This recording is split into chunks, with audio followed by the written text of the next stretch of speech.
Hello everyone and welcome to the channel. I'm Alex from AD Detail, Auto and Marine Detailing, located in central Wisconsin. I am back with another short video of a project that just got completed. This project, we did a full exterior protection package on a brand new Mustang GTD Carbon Series. In the video, I just want to highlight the process of some of these protection packages, the benefits of why we apply them, and at the end of the video, I'm going to touch on some of the cool features and engineering that went into this car. It is a very unique Mustang, as you can see, and a very limited production car as well. So super happy to have the opportunity to work on one of these. We had to patiently wait to work on it. We knew it was coming here for several months, and then even after the car was received by the owner, he was instructed that we can't apply any kind of protection package for an additional 30 days due to how fresh it was from the factory, and we having to let the paint like gas out and cure. So after we finally waited, we got right at it and got this thing protected so that it can be driven and used as it should be. This is an amazing car and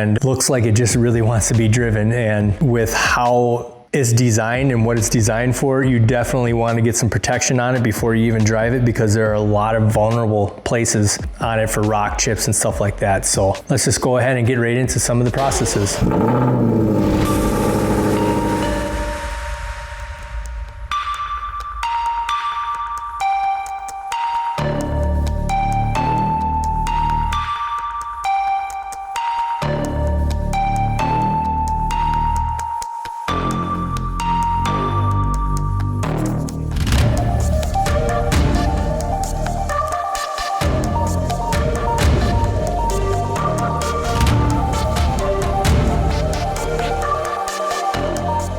We start the process off like any other detailing project with a thorough decontamination hand wash.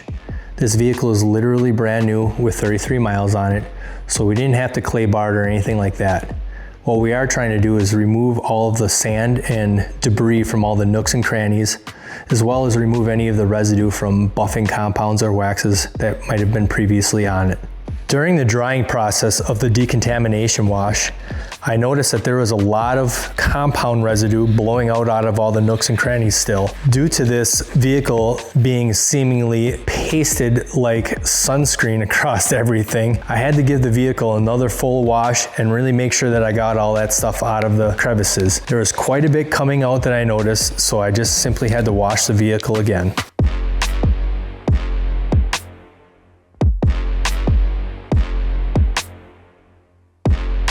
Now that we got the decontamination process complete for the second time and the vehicle is dry, we are able to inspect the paint for any kind of defects. As you can see here, and we often find on new vehicles, there are some haziness spots, some micro scratching, and some light wet sanding marks. These defects can come from manufacturing, transport, or even the dealership. We're not really sure, but either way they're there and we need to get them corrected prior to the next steps. So from here, we move on to the paint correction process. Now that the GTD is perfectly polished, we're going to move on to the installation of the ExoShield Windshield Protection Film. This film is going to protect the windshield from sandblasting and rock chips. To install it, we're going to have to use heat to mold it to the curvature of the glass. It is installed from edge to edge and optically clear, making it virtually invisible once installed. Moving on from the ExoShield, we're going to stick with glass films by installing the window tint. This process is very similar to the ExoShield in having to use heat to mold the film to the curvature of the glass. On this vehicle, we installed 50% VLT, which leaves it Wisconsin state legal, reduces a ton of glare, rejects up to 98% of infrared heat, and blocks 99% of UV rays from damaging the interior. Now that all the glass films are installed, we're going to move on to STEK Paint Protection Film. Although this film is extremely tedious and difficult to install, its self-healing properties are going to be the best protection against light scuffs, scratches, and impacts such as rocks and other road debris. When we install this paint protection film, we wrap edges wherever possible to avoid lifting and dirt lines, offering the cleanest installation. This particular build came with canards, fender fins, and the sides to the rear spoiler in a matte finish. We were able to maintain that factory matte look with some matte PPF, protecting the entire exterior of the vehicle in film. Now that we're ready to finish the job with our Gtechniq professional grade ceramic coating system, we're going to ceramic coat everything on the exterior of the vehicle, including wheels, calipers, glass, black plastic trim, and all of the film/paint. This is going to offer a ton of UV protection for the film enhance the gloss even more and make it super easy to wash and maintain. Okay, now that we got the GTD fully protected from tip to tail, this monster is ready to hit the road and get past its break-in period. It is winter here in Wisconsin, so the owner is gonna have to really be patient and wait to be able to get out on the road with it, but once he is, it is restricted for about 250 miles before the RPMs can fully open up and you can access the full 815 horsepower and 664 foot-pounds of torque that this thing has to offer. As promised at the beginning of the video, I said that I wanted to go through some of the cool fun facts about this vehicle and stuff that I found on it as I got to go through it and did my research on it. And so let's go ahead and get right into that. I'm gonna start right into the front of the vehicle and get into the engine compartment. So I'm gonna go ahead and grab the camera and we'll go in from there. All right, diving under the hood of this animal first. Like I had just mentioned, this is 815 horsepower, 664 foot-pounds of torque. Comes from a 5.2 liter supercharged V8. This is busy and pretty under here. Lots of stuff. If you're a mechanic, that's a lot of stuff to unhook in my opinion. But nonetheless, one of the features that I found different about this vehicle in particular is these aluminum tanks right here. I believe these are supposed to be plastic here down the road, but the early build Mustangs that they're coming out with of these GTDs are gonna have these CNC aluminum billet tanks, which is, I think, kind of super neat. Obviously, they're gonna last a long time. They're lightweight, and so that might make these early builds a little bit more unique compared to some of the other ones coming out from what I understand. The other thing that you might notice, and a lot of people know about the GTD, is it is carbon fiber everywhere. Full hood. I mean, the red stuff here is all carbon fiber as well. You got carbon fiber show through and part of the hood. The only thing that's not carbon fiber on this car is basically your doors and your A-pillars that go up and around, most likely for safety purposes and structure purposes. But yeah, the car is very, very, very lightweight. So when you do weight to power ratio, it's there. The Mustang is one of the heavier cars out of the group of the GT3 style, but still very neat. I'm a sucker for carbon fiber, so I think it's cool. One of the other cool things is you see the carbon fiber weave comes together here in the middle. I believe Ford calls that the chevron. And then you got this white 12 o'clock mark that kind of goes back most of the way here. That is something you can have removed from the factory, but it is an extra upcharge because this whole car is hand laid. Okay, so when they hand lay it, they have to perfectly match all of this so that it looks good aesthetically. And so they put that 12 o'clock mark on there to try to cover up that chevron and make it a little bit easier on themselves, which you can get it removed, but it's definitely a big upcharge. These hood vents here, these do come out underneath the hood. You're able to just quickly unbolt them if you want to go to the track or something and have less air drag on it. So that's kind of a neat thing too. Next, these wheels, you can see right through to them. So a good reason you need paint protection film is because the super wide sticky tires that these Mustangs have are gonna launch rocks. And yeah, it's got a grill in there, but I don't recommend not driving one of these without paint protection film. When we paint protection film, we did cover all of the fins here and on the inside of this. So anything that impacts that is gonna be protected. Moving back a little bit, we have some air dams here that kind of help with the brake cooling, but they actually also help with the aerodynamics. There is a ton. So as you can see,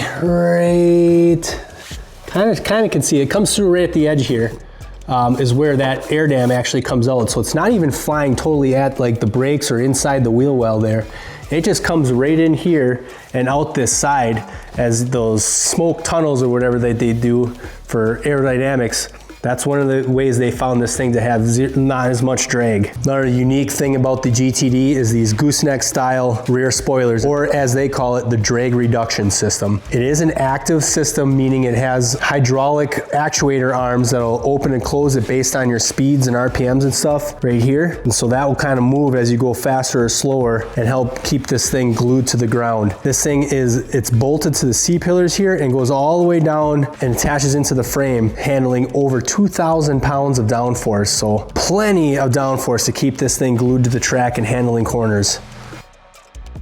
All right, let's move down to the unique features that Ford integrated in with the wheels. Some of these are gonna be quite big and then some of them quite small actually. So we'll start out with the big one, and that's 325 wide front tire. Now that's the widest tire of any factory production vehicle that I'm aware of. They did 325 on the front and 345 in the rear, so plenty of rubber down to keep your traction to a maximum and keep you hooked up. One of the smaller features that I found, and I'm sure there's more reason to it than I understand, but it's actually in the lug nuts. These lug nuts are made out of titanium, so I've never personally heard of titanium lug nuts before. I'm sure there's, you know, heat reasons, a little bit of less weight, but something unique for sure. This big carbon ceramic Brembo brake system that they installed, for good reason, right? This thing is a track machine, so you want good braking power. The carbon ceramic keeps the heat down so that the brakes can perform longer, and they are big, as you can see. In person, they're just massive, so pretty awesome.